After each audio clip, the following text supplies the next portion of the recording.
Evet, aslında son 2 gündür de açığa çıkan büyük bir şiddet sarmalının içinden geçiyoruz. Erkek devlet zihniyetinin ortaya çıkardığı ve önünü almadığı cezasızlık politikalarıyla şiddeti özendirecek ve topluma daha da çok yayacak politikalarıyla aslında bu şiddeti nasıl önünü açtığını ve nasıl korkunç bir tabloya dönüştürdüğünü hep birlikte tüm toplum, tüm halklar olarak görüyoruz. Öncelikle siz bu şiddeti nasıl ele alıyorsunuz? Çocuklara kadar inen bu şiddet sarmalını nasıl yorumluyorsunuz? Yani maalesef çok herhalde bütün toplum açısından e, toplumsal bir refleksi uyandıracak, hiç amasız, fakatsız, herkesin karşısında duracağı bir toplumsal olayla karşı karşıyayız. Herkesin bu konuda hemfikir olduğu konu şiddet. Şiddetin meşruluğu, şiddetin uygulanma biçimi okullara kadar indi. Artık toplum bu noktada şiddetin bu haliyle yüz yüze geldi ve bu birçok noktada yeni tartışma alanlarını oluşturduğu gibi güvensizlik alanlarını da arttırdı.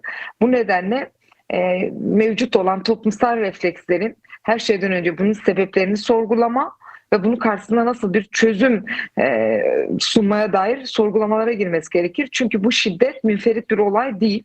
Bir çocuğun okulu basması hiçbir şekilde bir çocuğun kendiliğinden edineceği bir davranış değil. Evet. Kendiliğinden öğrendiği bir davranış değil.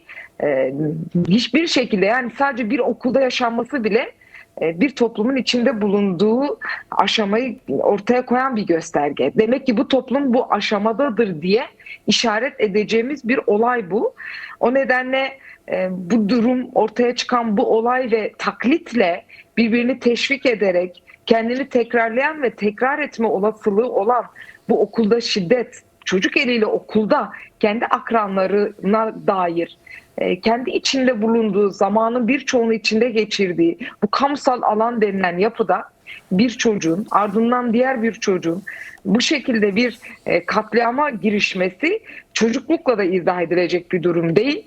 Bir çocuğun yapısal gerçekliğiyle bir çocuğun kendiliğinden yapabileceği bir olay değil. Bir çocuğun bir sorunu çözme ya da kendini ifade etme ya da kendini ortaya koyma ya da öğrendiği bir şey uygulama alanı olarak sergilediği bir davranıştır ama bunu yapısal bir olarak, toplumsal bir sorun olarak ele almak zorundayız.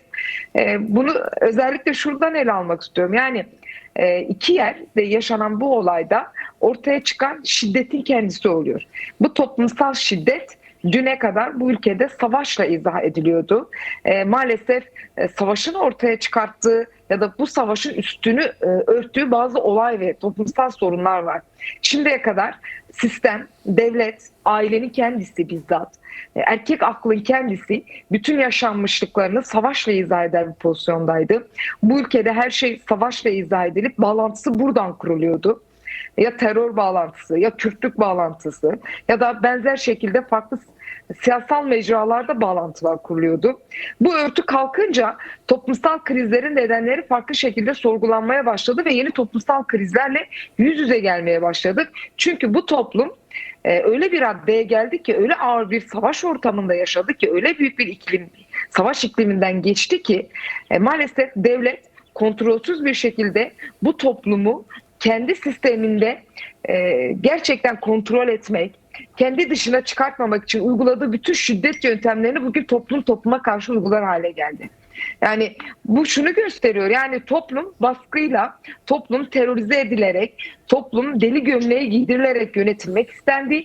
Toplum işte dizilerle, toplum örnek liderlerle, hatta artık norm dışına çıkmış devletin norm dışı yöntemleriyle, mafyatik yöntemlerle kendisini sürdürmesi karşısında bu tür modellerle, bu tür yöntemlerle kendi sorunlarını çözer hale geldi. Normatif değerlerin hepsinin artık çöküşe geçtiği bir aşamadayız. Ve çocuklar da bundan payını almış demek ki. Bu raddeye gelmiş. Bu çocuk babasından öğrenmiş. Bu çocuk çevresinden öğrenmiş ya da buna itilmiş bir şekilde. Bunu normalleştirmiş kafasında. Dijital medya olabilir, nereden olursa olsun bu sistemin kendi araçlarıyla çocuk bunu öğreniyor. Bu nedenle orayı biraz buradan sorguluyoruz. Yani bu şiddeti açığa çıkartan akıl ne? hangi sistem bu kötülüğü açığa çıkartan sistem ne? Ki çocuk buradan bunu artık model haline getirmiş. Çünkü toplum kendi sorunlarını şiddeti meşrulaştırarak çözme yöntemlerini deniyor. Yani toplum kendisini nasıl yönetir? Ahlaki ve politik kurallarla yönetir. Sorunlarını tartışarak çözer. Toplum asabiyetle değil, bir araya gelip sorunları tartışma alanlarıyla sorun çözme yöntemlerini geliştirir. Evet. Tıkandığı yerde hukuk mecralarını devreye sokar. Yani kanaat önderlerini devreye sokar ama bugün şiddet öyle bir noktaya geldi ki şiddet dışında bir çözüm yöntemi bulunmuyor. Artık şiddet megalomanlığın, şiddet erkekliğin, şiddet kendini var etmenin en meşru aracı haline gelmiş durumda. Toplum bu noktada bu raddeye geldi. Bugün artık bunun çocuklarda model olma halini tartışıyoruz. Bu iki olayda da bir okulu basma ve elini kolunu sallaya sallaya bu çocuklar bu okulu basıyor. En son olay 14 yaşında bir çocuk 5 tane silahla kendine göre oluşturduğu modellerle gidip okulu basıyor. Yani burada hiçbir tedbir yok. Bu çocukların geleceğe dair bütün hayalleri bu şekilde örtülmüş ve bu çocuk da kendi akranlarını bu şekilde cezalandırmayı tercih ediyor. Bunu tek başına bir psikolojiyle izah edemeyiz. Tek başına bu çocuğun psikolojik sorunları vardığıyla izah edemeyiz. Bu sistemin ortaya koyduğu çözüm yöntemlerinin, yürütülen savaşın, yürütülen erkek haklının ortaya çıkarttığı modellerin yansımasıdır. Bir de aileyi bu noktada iyi çözümlemek zorundayız. Ailenin de çöküntüsüdür bu. Bir sistem çöktüğü gibi o sistemin en temel yapı taşı olan aile de burada çökmüştür. Yani bu çocuk kimi model aldı? Bu çocuklar nerede yetişti? Ve biz bu çocukları hangi kültürle büyütüyoruz? Aile bu noktada çocuklarını, özellikle erkek çocuklarını ve oluşturdukları modeller erkek aklıyla yönetilen bir aile gerçekliği var. Ve aileler kendi sürdürülemezliğini çocuklara öğretiyorlar. Yani aile içinde başlayan kadına dönelik işte bu anne modeli olabilir, kız kardeşi olur her neyse o çekirdek aile ve onun etrafındaki yapılanma içerisindeki o formda en küçük yapı taşı dediğimiz ailede uygulanan bir şiddet yöntemi var. Kapalı, özel alan deyip çok tartışılmaya açılmayan, çocukları da model haline getirtilen bir aile modeli var. Bu modelin de bu aile sisteminin de tartışmalık hale getiriyor. Bunun da çöküntüsüdür. Çünkü bu çocuklar her şeyi önce de ailede öğreniyor. Ailede öğreniyor. Toplum bu noktada model oluşturuyor ve devlet de önüne birçok modeli bunun üzerinden sunuyor. Bu çocukların yaşadığı bu sorun her şeyden önce hem devletin içinde bulunduğu krizi hem ailenin içinde bulunduğu krizi ortaya koyuyor. Çocukları yetiştirecek sağlıklı bir ortam yok. Toplum kendi çocuklarına sahip çıkamıyor. Devlet de bu çocuklara yanlış yerden şiddeti meşrulaştırarak yeni bir alan ya da çocukları bu şekilde şiddete teşvik eden, bunu bir çözüm yöntemi haline getiren, meşrulaştıran alanlar oluşturmuş durumda. Çünkü normatif yapılar kalmamış, normatif değerler kalmamış ve bu nedenle toplumsal krizlerin nasıl çöküntü haline geldiğini de buradan görüyoruz. Tabii buradan şunu sorguluyoruz. Biz jinoloji olarak son sayımızı şiddet üzerine kurduk. Şiddet nedir diye sorguladık ki tam zamanı çünkü toplumsal şiddet artık bugün toplumun kendi çöküntüsünün aracı haline gelmiş durumda. Bu nedenle şiddeti sorguladık son sayımızda da ve bu olay da bunu teyit ettirdi tekrardan ki maalesef diyerek bunu dile getirelim. Şiddet dediğimiz olay yapısaldır diyoruz ve burada şunu sorgulamasını yapıyoruz. Şiddet öğrenilmiş bir şeydir. Şiddet bir aktarımdır, bir eylem haline gelir ve bir zihinsel örgüsü vardır. Çocuklardan tutalım, bütün toplumun kendisini ifade ettiği bütün öznelerde şiddet öğrenilmiş bir eylem olarak, zihinsel bir faaliyet olarak kendisini açığa çıkartıyor ve bunun arka planı var. Kadına dönük şiddetten başlayıp toplumun bu şiddet uygulanma alanlarının hepsine baktığımızda da sosyolojik olarak karşımıza çıkan tarihsel gerçeklik bu şiddetin daha kastik katile kadar gittiğidir. İşte tarihsel olarak biz jinoloji olarak da bunu sorgulamasını acil bir durum olarak ele aldık. Bu toplumsal sorunun tarihsel arka planlarını sorguladık ve karşımıza şu yapı çıktı. Kastik katil dediğimiz yapı karşımıza çıkıyor. Kastik katil Sayın Öcalan'ın ortaya koyduğu temel tarihsel kavramlardan biri ve erkek aklının daha bundan 12 bin yıl önce kadınları, peşi sıra çocukları sahip edilen bir nesne haline geldiğini ortaya koydu. sahiplenilen, çok rahatlıkla öldürülebilen, kendi mülkü haline getirilen iki temel özne vardır. Biri kadınlardır, biri çocuklardır. İşte bu kavram bugün de kullanılır. Sahip çıkılacak çocuklar vardır, sahip çıkılacak kadınlar vardır. Bir de sahipsizlikleri vardır bunların. Bu mülk olgusu şiddeti de çok meşrulaştırıyor. Şiddeti temel bir yönetme aracı haline getiriyor. Binlerce yıllık bir gelenek, bir zihniyet oluşturuyor ve kendisini iktidarlaştırmıştır. 12 bin yıllık bir zihniyetin kendisini iktidarlaştırma şekillerini bugün de bunun topluma nasıl nüfuz ettiğini tartışıyoruz. Çünkü bu iktidar kendi modelini toplumda oluşturmuştur. Toplum bu nedenle şiddeti de önce kadından başlayarak, ki artık biz bugün kadın kırımdan bahsediyoruz. Kadın katliamlarının, işte Gülistan Doku'yu bu noktada tartışıyoruz değil mi? Sistem var bunun arkasında. Örgütlü bir kötülük var ve devletin bizzat içinde olduğu, toplumun bunu aracılıkla işte düşürdüğü, kadını bunun da aracı kılıp en yaşanır haliyle öldürdüğü bir sistemden bahsediyoruz. Organize bir kötülük var burada. Bu erkek aklının, iktidarlaşmış erkek aklının açığa çıkarttığı bir şiddet halidir. Bunu sorguladığımızda da arkasında böyle bir zihniyet çıkıyor. Devlet zihniyeti çıkıyor. Şimdi bugün bunun çocukların okulda uyguladığı şiddet haliyle ele aldığımızda da aynı şeyi görüyoruz. Çünkü çok farklı modeller oluşturuluyor ve bunlar denetlenemez bir halde. Yani çocukların denetlenebilecekleri, çocukların yetiştirilebilecekleri alanlar yok ki biz buradan alternatif üretiyoruz.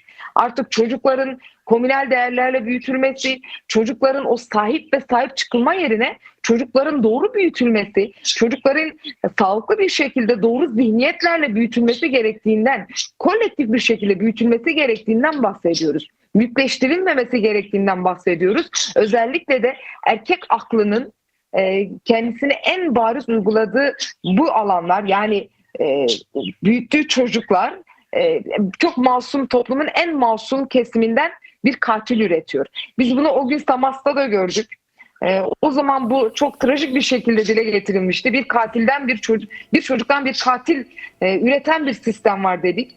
Bugün de aynı şeyi görüyoruz. Yani bir çocuktan kendi akranlarını, en kamusal alan dediğimiz en masum toplulukların bir arada olduğu bir alanda katil haline gelebildiğini gördük. İşte böylesi bir şiddet gerçekliği var. Bunun karşısında da biz şunu sorgulamak zorundayız. Artık toplum ahlaki bir çöküntü içerisindedir.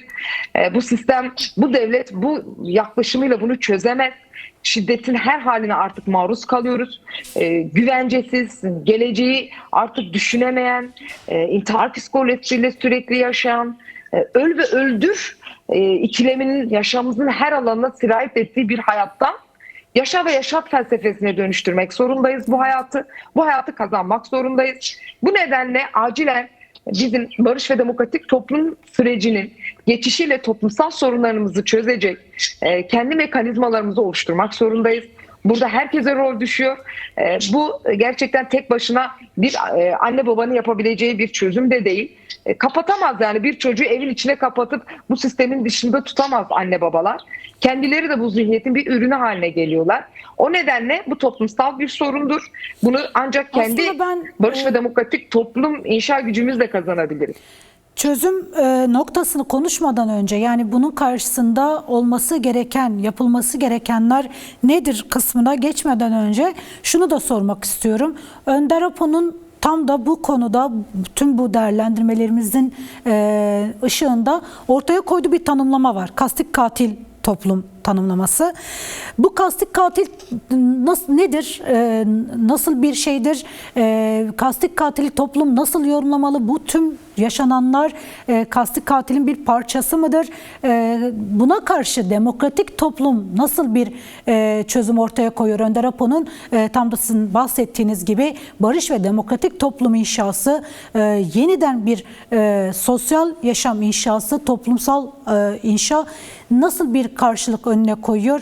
Önder Apo'nun paradigması tüm bu şiddete karşı nasıl bir birliği, beraberliği ve şiddetsiz yaşamı bizlere sunuyor? Yani bu kavram bizler için tabii ki güncel olayları çözümlemede kullandığımız temel referanslardan biri.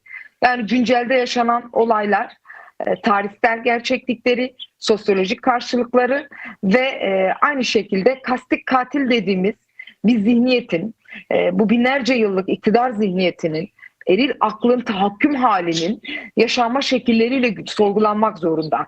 Yani pratik politikada açığa çıkan gerçeklikleri, çözüm yöntemini bu gerçekliklerle açığa çıkartmak zorundayız. Yani böylesi bir toplumsal sorumluluğumuz var. Anlamaya dayalı, hakikati ortaya çıkartma yöntemi olarak. Bu yöntem bilimi bu gerçeklikler üzerinden oluşturuyoruz. Burada şunu sorgulamamız gerekiyor. Sorgulama konumuz şu. Kastik katil dediğimiz bu yapı, Epstein davasında da gördük.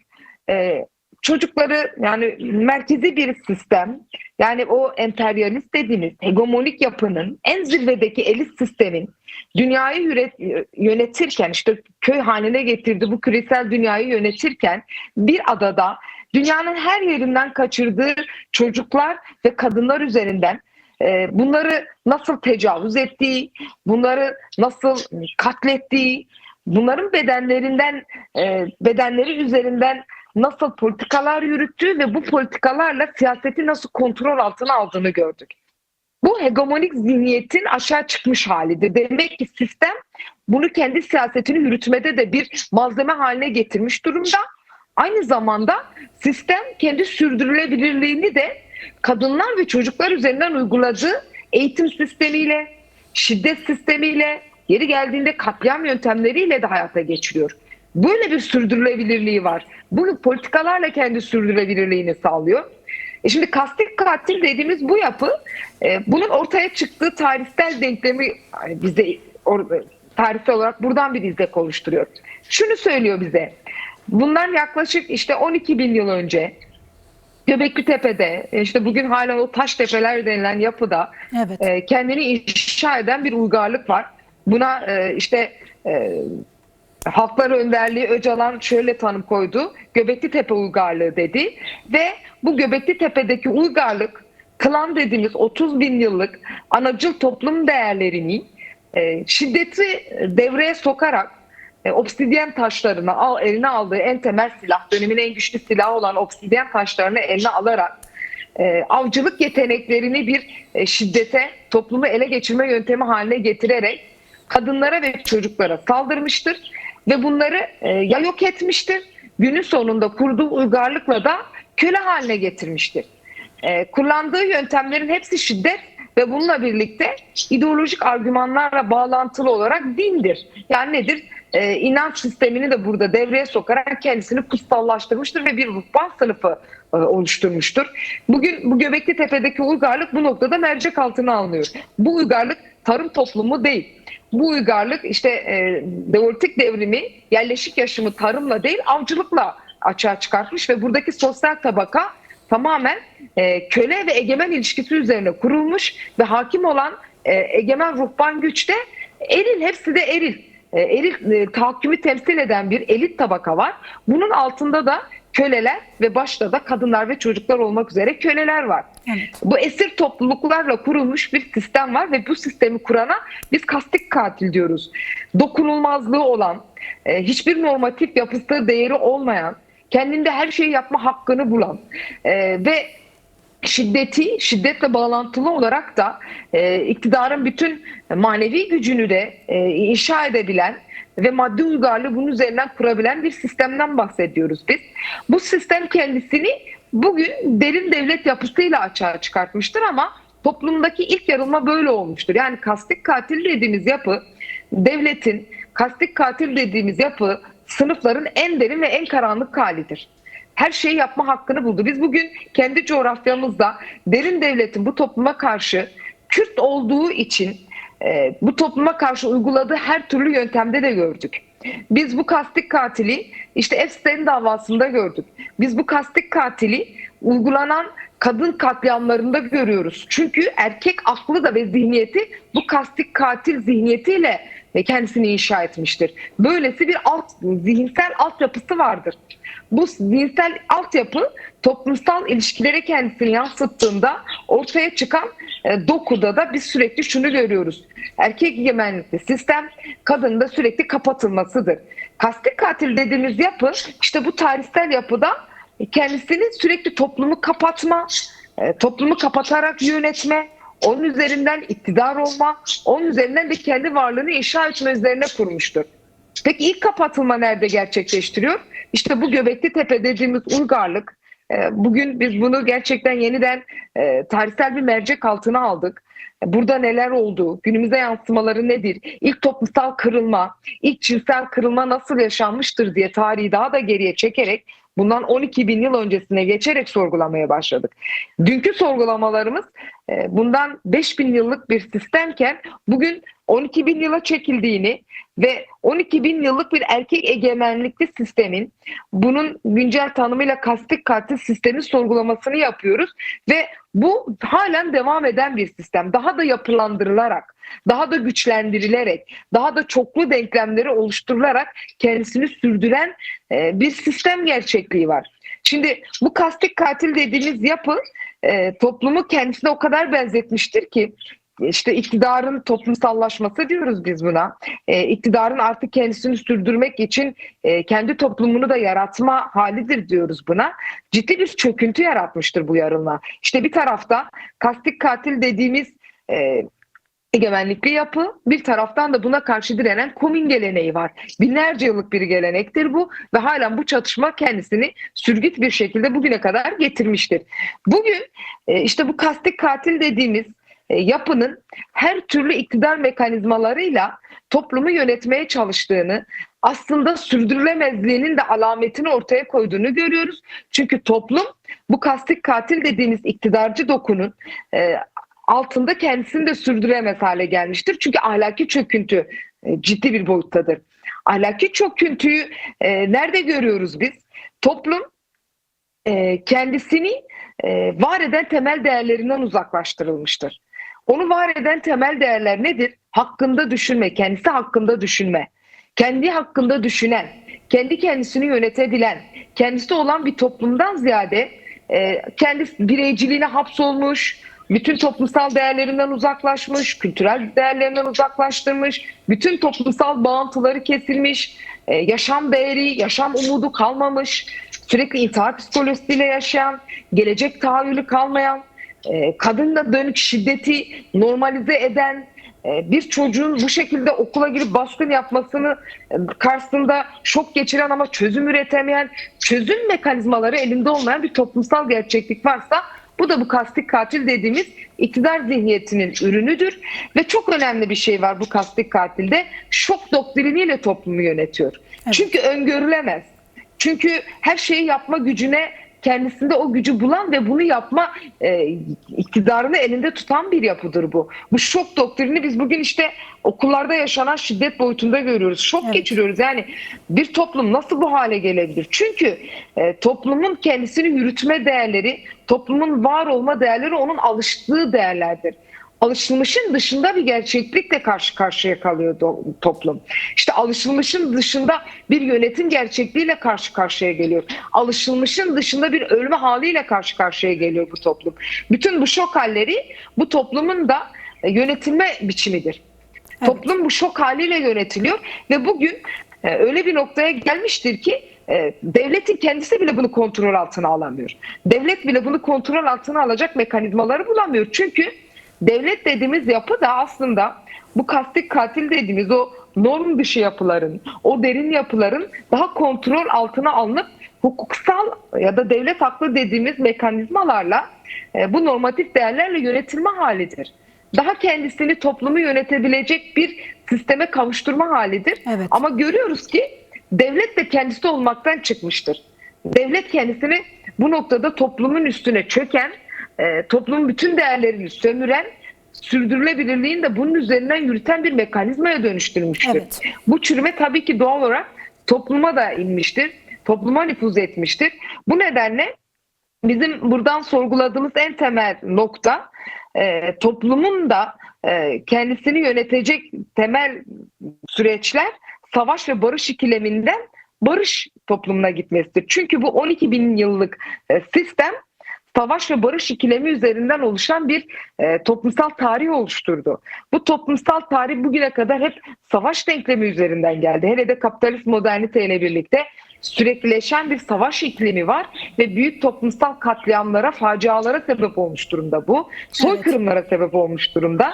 Buradan çıkışı da bu nedenle diyoruz ki bu sürekli savaş haliyle kendisini sürdüren kastik katil ve onun zihniyetine karşı barış ve demokratik toplumla toplumun kendi sorunlarını kendisinin çözebileceği bir sisteme artık kendimizi kavuşturalım. Barış ikliminde ancak demokratik siyasetin devreye girdiği ortamda ancak bu gerçekleşebilir. Biz bugün bu sistemi kurarsak, ki bu çok ütopik bir şeyden bahsetmiyoruz biz. Toplumun kendisini yönetme hali, olağan halden bahsediyoruz. Bugün yaşadığımız bir şok halidir. Bu olağan halde gerçekleşecek olan şudur. Toplum bugün okulda yaşanan bu şiddete karşı kendi sorunlarını demokratik siyaset yöntemiyle çözebilecektir. Bu da ne demektir? Çocuklarını kendisinin yönetebileceği, çocuklarını kendisinin daha sağlıklı okullarda okutabileceği, kendi ana dilinde okutabileceği, Evet. kadın ve erkeğin eşit, özgür eş yaşam değerinde birbirini büyütebildiği, bunu çocuk yaşta öğrenebildiği, jinoloji dediğimiz kadın bilimiyle ya da anacıl toplum değerleriyle çocukların büyüdüğü, şiddetten arındırılmış bir toplumda toplumun kendi çocuklarını büyütmesidir yani. Bunun bir diğer adı da budur. O nedenle barış ve demokratik toplum çağrısı, halklar lideri olan, halklar önderliği olan Öcalan'ın işte narin şahsında narin bir Kürdistan'dır dedi. Biz bu Kürdistan'ı kurtaracağız dedi. Her şeyden önce buna eğildi. İşte o çocukların kurtarılmasıdır. Çünkü biz bir çocuktan bir katil yarattık. Bu çocuklar bir katil değil, bir toplumun geleceği olmalıdır. Bir toplumun geleceği savaş, şiddet üzerine kurulamaz.